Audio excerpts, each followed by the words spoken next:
Pemirsa, keluarga Afan Kurniawan, pengemudi ojol yang tewas tertabrak rantis Polri mendapatkan rumah subsidi gratis dari pemerintah. Keluarga Afan terharu karena semasa hidup Afan bercita-cita bisa membelikan rumah untuk orang tuanya.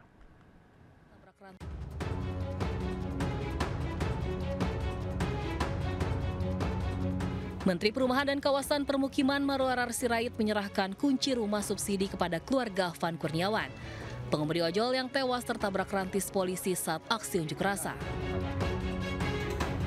Lokasi hunian ini berada di kawasan Cilengsi, Bogor, Jawa Barat. Keluarga Afan mengaku senang sekaligus terharu. Karena kalau tidak cocok di sini, saya sudah siapkan dua alternatif rumah subsidi. Yang pertama di Tiga Raksa, yang bagus, ya Pak Heru ya, yang di Tiga Raksa ya, di Tangerang ya, kita udah cek bagus. Yang kedua di Serang ya gitu. Jadi saya meminta memang dari Bapak Ibu mungkin tidak muter-muter. Adapun biaya pembelian rumah ditanggung Menteri PKP Marwarar Sirait dibantu BP Tapera. Semasa hidupnya Afan merupakan tulang punggung keluarga dan bercita-cita bisa membelikan rumah untuk kedua orang tuanya. Dari Bogor, Jawa Barat, Cahyat Supriyatna, iNews melaporkan. Ya, total 580 orang diamankan dan 89 diantaranya ditetapkan sebagai pelaku perusakan dan pembakaran fasilitas umum serta gedung negara dan kantor polisi Polsek Tegal Sari, Surabaya. Sebelumnya unjuk rasa terjadi selama 2 hari di 6 kabupaten kota di Jawa Timur.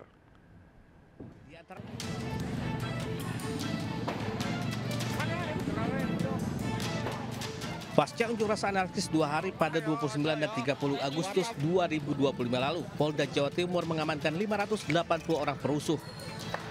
Seluruh perusuh diamankan dari unjuk rasa anarkis di 6 kabupaten kota di Jawa Timur, diantaranya Surabaya, Malang Kota, Malang Kabupaten, Kediri Kota, Kediri Kabupaten, dan Sidoarjo. Dari 580 orang yang diamankan, 89 orang diproses hukum, 12 orang proses pemeriksaan, dan 479 orang dipulangkan untuk diserahkan ke orang tua karena masih di bawah umur. Ratusan orang yang diamankan ini merupakan pelaku perusakan fasilitas umum serta beberapa diantaranya pelaku pembakaran gedung negara Gerahadi serta Mapolsek Tegal Sari. Gerahadi masih kita lakukan pendalaman terus karena tentu ini kita cukup kesulitan kalau menemukan apakah pelaku itu dari kelompok tertentu atau memang perorangan.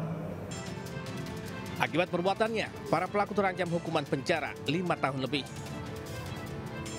Dari Surabaya, Jawa Timur, Rahmat Ilyasan, iNews melaporkan. Seorang pemuda diamankan warga karena membawa bom Molotov saat akan ikut aksi demonstrasi di DPRD Malang, Jawa Timur. Diduga ia menjadi bagian dari kelompok tertentu yang akan melakukan kericuhan dalam aksi unjuk rasa mahasiswa. Pemuda berusia 21 tahun ini sempat menjadi sasaran amuk warga karena diketahui membawa bom Molotov saat aksi unjuk rasa di depan DPRD Kota Malang. Beruntung ia diamankan petugas dari amuk warga dan segera dibawa ke pos Satpol PP. Sebelumnya warga melihat pemuda ini bersama 2 rekannya di pojokan sekolah SMA 3. Namun tiba-tiba bom Molotov yang terbuat dari botol air mineral lengkap dengan sumbunya terjatuh. Warga yang melihat segera mengamankan pemuda sementara 2 rekannya kabur. Hasil pemeriksaan pelaku merupakan warga dari Karangploso namun belum diketahui apakah ia anggota dari kelompok tertentu atau bukan. Saat ini ponselnya sudah diamankan dan diperiksa untuk mengetahui data yang ada di dalamnya.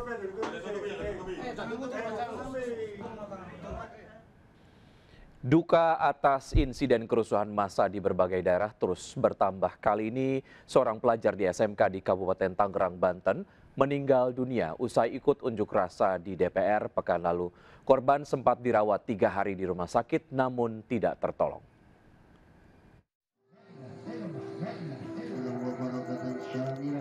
Suasana duka menyelimuti rumah ALF di Kecamatan Tiga Raksa, Kabupaten Tangerang, Banten, Senin malam.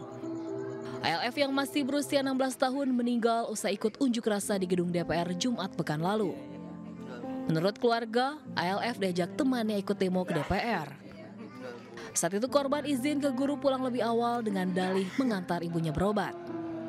Usai demo di DPR, ALF sempat dinyatakan hilang hingga akhirnya keluarga mendapat kabar korban kritis di RSAL Dr. Minto Harjo, Jakarta.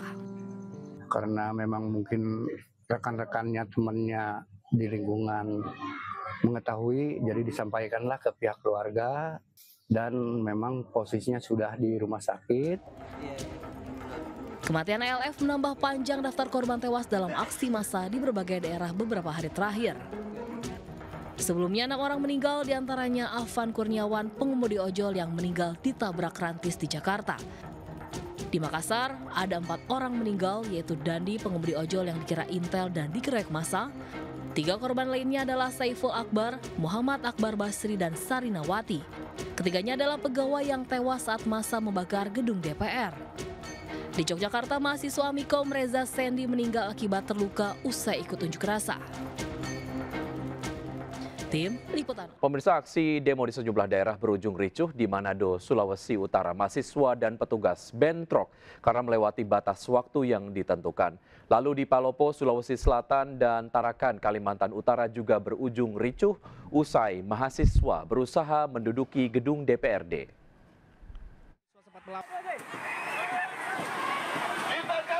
Tembakan meriam air dilepaskan petugas ke kerumunan mahasiswa yang melakukan unjuk rasa di gerbang kantor DPRD Provinsi Sulawesi Utara.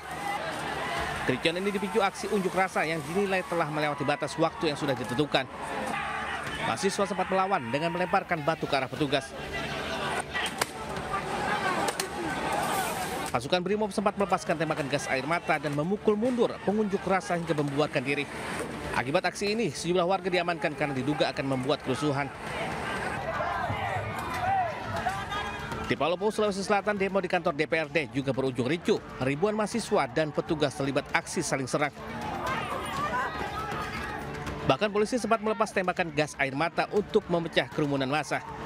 Sementara mahasiswa membalas dengan lemparan batu. Aksi yang berakhir ricuh ini membuat akses jalan Trans Sulawesi mengalami kemacetan panjang. Sementara aksi demo di depan kantor DPRD Kota Tarakan, Kalimantan Utara juga berujung ricuh. Ribuan massa dari berbagai elemen mahasiswa terlibat aksi dengan petugas di gerbang kantor DPRD. Bahkan massa aksi sempat membakar ban bekas. Dalam aksi ini, massa menuntut tunjangan anggota DPR dibatalkan. Selain itu, pengunjuk rasa juga meminta agar perwakilan DPR RI Dapil Kaltara untuk hadir duduk bersama mendengar aspirasi dan merealisasikan beberapa tuntutan. Tim Liputan News melaporkan. Beralih ke informasi lain, pemirsa, diplomat KBRI 5 Peru, Zetro Leonardo Purba, tewas ditembak. Peristiwa itu terjadi saat Zetro sedang bersepeda bersama sang istri di kawasan permukiman. Media Peru melaporkan aksi penembakan di wilayah distrik Lins pada Senin waktu setempat. Dalam laporannya terdapat korban jiwa seorang pejabat diplomatik Kedutaan Besar Indonesia di Peru. Korban atas nama Zetro Leonardo Purba ditembak 3 kali oleh orang bersenjata beberapa meter dari apartemen yang ia sewa bersama istrinya. Usai ditembak, Zetro dibawa ke klinik Javier Parado, namun dokter menyatakan diplomat itu meninggal saat berada di klinik.